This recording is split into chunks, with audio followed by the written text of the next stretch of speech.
few quick things to hit real quick. First of all, welcome to the new week here on Sports. That is not Sports Center, Sports Club. Let's get that one out of the way. Happy belated birthday. Thank you. I Now that appreciate it. now that you're 21, you're a big boy like the rest of us. Yeah, right. Hopefully you sent in your well wishes yesterday. If not, his page is still open today. A lot more room today to put stuff. Um, and two, the same way that me and you went to the college game. hmm Actually, Matt is out of town this week.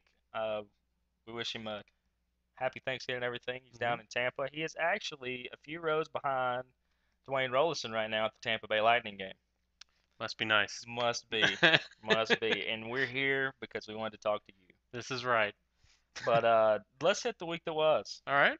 Um, the Thursday night game, a lot closer than the rest of us thought, and to not beat a dead horse or a, I guess, very alive horse. Tim Tebow with the 20-yard run in to give Denver the 17-13 win over a Jets team that reminds me a lot of Buffalo, but I think we'll get to that one a little later. They continue to just completely stink on the road. They're 1-4 on the road this year.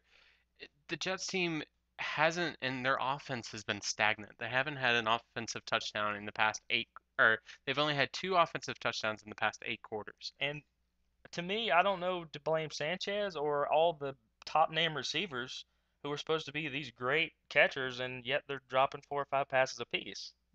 It's really hard to tell what the problem is with the team right now.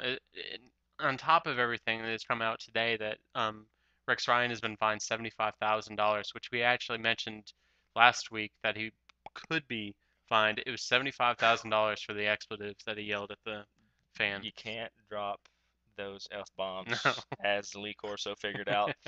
You just can't do that. But onto a game that surprised me and as got it should have.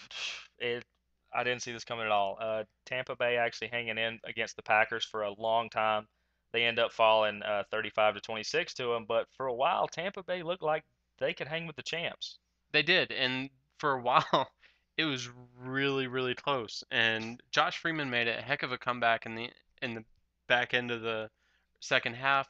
LeGarrette Blount went over 100 yards again, had a touchdown. He continues to impress. He just That what was it, has, 52, 50-yard run he did? yeah, He shed like 8 tacklers. it was insane. And Kellen Winslow had a breakout game, 132 yards receiving. But when your tight end is your lead receiver, you know you have a issue on offense. Well, but that's been the case in Tampa for the last year or so. Kellen Winslow is such a target for them that they're gonna have to maybe go out and get somebody or draft really high. Bad news for the Packers as well, though. James Stark goes out of this game with a lower leg injury. It could be a knee, it could be an ankle. I think it's more ankle related. He may or may not start as of Tuesday at night. Right now, they're saying it's questionable because he didn't play. That stinks for Green Bay, but at the same time, they're about 65 20 or 65 35 as far as their production on offense, Right. passing to rushing. So Rodgers is still going to do what he does. He threw And three touchdowns against Tampa Bay's horrific defense. The and D stood up oh later yeah. in the game, but I mean it looked to be a blowout early because it was 21 to 10 at halftime. Yeah. I mean, this become a game, and I mean, with Green Bay against Detroit this week, maybe the champs go down, but we'll hit on that a little later. hmm Um, Jacksonville and Cleveland, and another. Sorry, AJ, but another. Thank goodness this wasn't on television. I would have caught up on my sleep. As one of my friends on Facebook actually posted, you have one of the best running backs in the NFL and you are first and goal.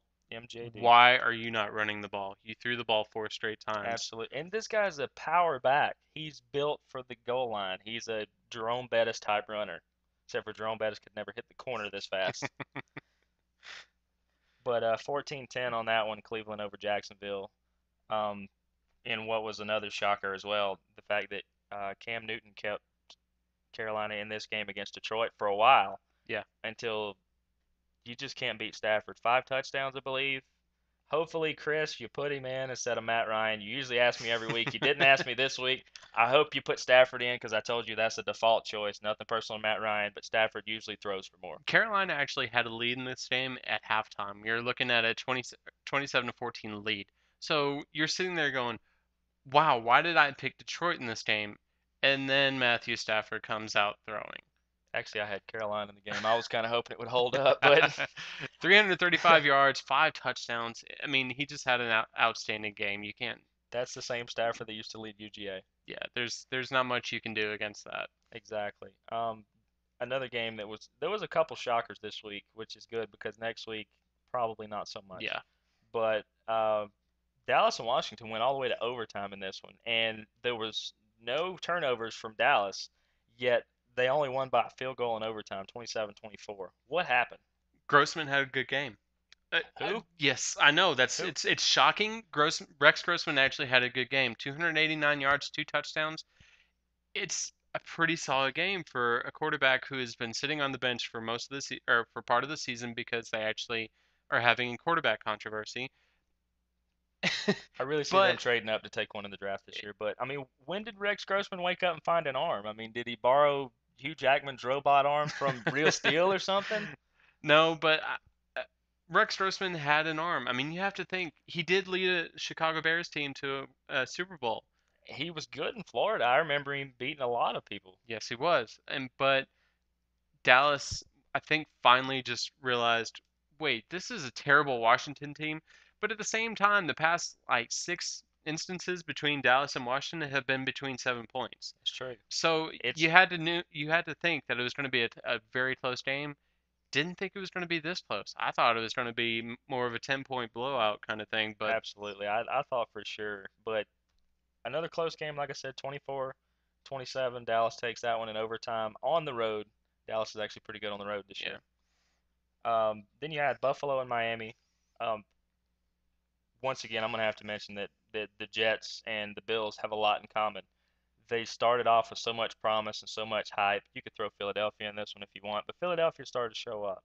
Buffalo is just going I don't even think they're on the track anymore. I think they've been off the rails since two stations ago. the problem with Buffalo is they've got their big brother in New England in the division, so they can't really do anything except make possible maybe near the end of the playoffs start pushing people out. They're 5-5 this year. They're 1-4 on the road. Again, you have to, in order to be a winning football team, you have to win games on the road. Look at what New York did a couple years ago, where they were the wild card team. They went on the road, won 3 straight, and then Yep, won Super Bowl against the Patriots. yep. The same thing happened last year in Green Bay. Green Bay won 3 straight to go on the road and won the Super Bowl. Yeah, but as it goes right now, Buffalo's not even gonna get the wild card. That's my point. You can't not win games on the road because the road is actually a tough place to play. But if you're going to be a winning football team, you have to win on the road. I mean, the last couple weeks, week 9, Buffalo had 11 points. Week 10 was 7 points blown out by Dallas. And then this week they show up and get 8 points. They're going the opposite direction. They have the smartest quarterback in the league, and that's not game film. That's probably Jeopardy trivia. Yeah, But I mean, no joke. They have the weapons here. Just for some reason, they cannot pull this together, and and they get beat by a Miami team who has Matt Moore. they're actually 0-3 since Fitzpatrick got signed to that deal. So Apparently, you should have gave him less money. yeah, That's what it sounds like to me. But in another snoozer, the Raiders and Vikings. I don't even know why some of these games are on. It ended up being close, and I do want Carson Palmer to do well. For some reason, I just didn't like him at USC or Cincinnati. Adrian Peterson comes out of the game with an ankle injury. You have to worry about that if you're a fantasy owner because that is his bread and butter. He makes cuts better than Yep, anybody in the NFL. absolutely. I You mean, have to worry about it that if makes you're up for all those fumbles. I mean, yeah, it really does. the Raiders, Carson Palmer starting to get into the flow of things. He really is. 164 yards doesn't sound like much, but he managed the game. The What have Minnesota we, the Minnesota defense is actually pretty decent. especially their pass rush. Yeah, So you have to think if Carson Palmer continues to put up solid games, he's starting to act a lot like Alex Smith out in San Francisco. hmm Just manage the game well. Hand it off to your running backs. You're going to have good running backs in Oakland. exactly. You have McFadden and Bush back there. Hand it off to your running backs. If you have to throw the ball, throw the ball. But he's got the arm to do both. Yeah, he does. He still has the same arm he had, just he now gets to use it. Hmm. Um, now we'll go to his old team here, Cincinnati, Baltimore, in what was probably my favorite game of the weekend because I want by the time I flipped over to the game, I was in a limited viewing area for a while. Um, I wanted to see Andy Dalton play because apparently he's been lighting it up this year, and I haven't got to see him play. I flip it over in time for him to not do a whole lot, but I did get to see Joe Flacco playing like Joe Flacco should. I said last week, I guess I should talk about somebody else bad this week. I said last week he's good for 10, 12, 15 points a game. They put up uh 31, 21 or yeah, 31. sorry, 31. But this Cincinnati offense is not a slouch either, and I realized Nope. why I like their offense so much. Jay Gruden is the offensive coordinator. Oh, here we go. The Yes, he has a brother, John Gruden, one of my favorite coaches, and they run a similar offense. His is very less chaotic than John's. John's is very crazy, but Jay Gruden runs a very tight ship the same way the Schottenheimers do, the same way. It's way better than anything Rex Ryan's going to throw up because he's defensive minded. But mhm. if I'm Rex Ryan, this could actually save my team to get that type of playbook. The Bengals actually have a really stout offense right now because Andy Dalton is like like Ron Rivera has mentioned earlier in the season where he's saying it's on Cam Newton. We're Right. gonna put it in. We're gonna put it in Andy Dalton's hands, and everything runs through Andy Dalton, which is smart because the quarterback is and always will be the best position or the number one position in all of sports. Period. End of story. Control of the game. Yep. When you look at it, you would probably put a little slight move to Flacco as opposed to Andy Dalton, but Andy Dalton held his own. Well, 373 yards against Baltimore's yeah. defense. I mean, without Ray Lewis, but actually Baltimore's defense played a little better without Ray Lewis, and I hate that because I like Ray Lewis, Hmm. but it seems like they were a little quicker and a little more precise on their cuts. They were, but in the end, the Ravens won, and that's the number one thing for them because Absolutely. it puts a little bit more pressure on Pittsburgh because Pittsburgh's coming off of bye. They now have the same record as Pittsburgh does, so it puts a little bit more pressure on them for the AFC North title. Yep. I mean, that's a close race up there. Hmm. But we had San Francisco rolling over an easy team again, 23-7. San Yep. Francisco over Arizona in Nine, San Francisco. Niners could actually clinch the division on Thursday night against the Ravens. Actually, If they win and Seattle loses, I believe is the hmm scenario for that. Uh, Speaking of Seattle, they actually beat a team, if you want to call them that.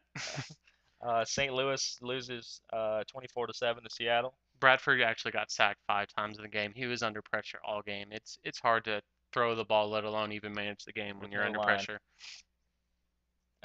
We had San Diego at Chicago, and I mean Chicago ends up 31-20 on the victory, but they lose Jay Cutler for anywhere between 4 to 10 weeks. They're saying He's got a that could broken be the year. he's got a broken thumb.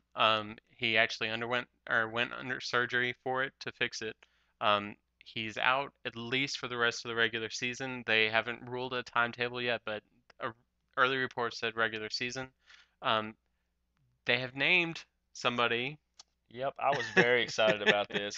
Even though Bryce sent it to me before I got the update, I do appreciate it, Bryce. Even though you misspelled his name, it is IE, not EY.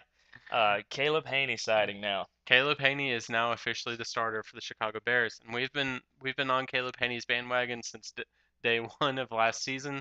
So you have to. It feels really good to actually see that. And I just thought about it, so I apologize for the small delay. But I actually had a um, Bears fan drop me a message earlier about his question was, so how do you feel the Bears are going to fare without Cutler behind center?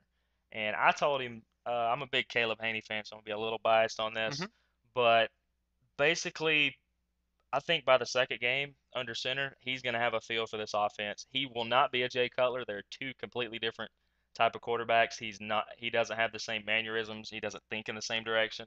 But Caleb Haney will be an okay replacement backup until you get Cutler back.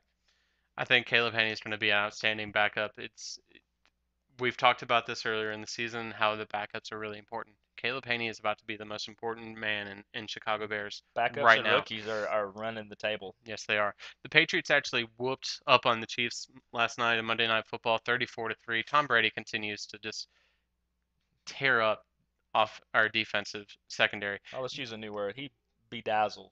Gronkowski actually had 96 yards, 2 touchdowns. He continues to impress. And then the Sunday night game, which was sorry, Oh, we skipped could. over the Sunday game. That's say you skipped over the Falcons game. We're gonna lose half our audience. No, actually, this was a good game. This was probably my second favorite game. Atlanta winning at home. Hard to bet against them at the Dome. 23-17 over Tennessee. Tennessee, thank goodness they picked that Jake Locker guy. Yeah, He comes in after Hasselbeck gets hurt. 2 touchdowns. It's kind of hard to ask for much more than that against a Falcons defense. yeah, and I think the Falcons were just underprepared as far as game film for Jake Locker. They didn't know Hasselbeck was going to go out. No, and you can't really blame them.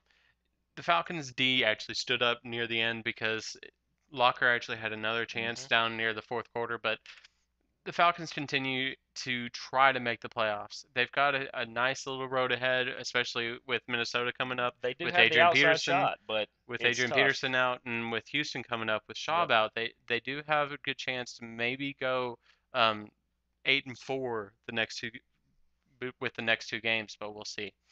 definitely. Now to that Sunday night game that Yes. you're so excited to talk about.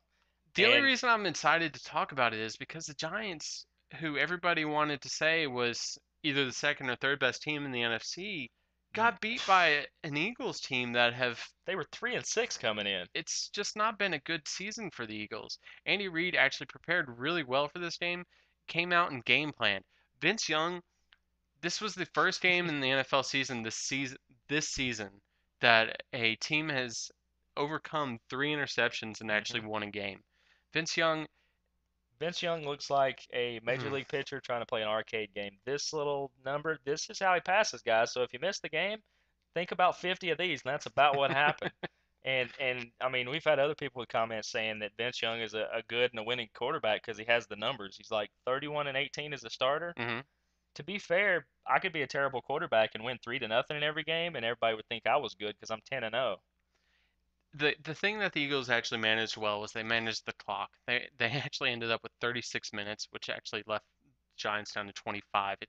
It's not a good thing when you can manage the clock well, like Vince Young did. And I mean, it's not bad to have LaShawn McCoy behind you at 113 yards and or 113 yards. So it's I mean, they beat a Giants team and they had no Jeremy Maclin, they had no uh, Michael Vick, and yet they still put up 17 points. To me, the Eagles still have an outside shot of. I mean, obviously they have to run the table to win anything, mhm, but they still have the outside shot of playing spoiler in that division. they really do. But definitely, there's no way anybody that puts faith in Vince Young. I'm sorry, it's almost the Tebow train, except for Tebow's a good leader. Vince Young has always had enough problems. I don't think he's going to be a solution. He's going to be the next guy shipped out of Philly. I agree. I think that Vince Young is probably a good backup this year just for Mike Vick because that means the offensive line doesn't have to do much as far as game planning, Right. switching back between a pocket passer and a mobile quarterback. But I bet they really wish they would have kept that Kolb guy. But that's going to do it for this week. We'll see you here shortly for the preview. mhm. A lot of great things on tap. See you next week.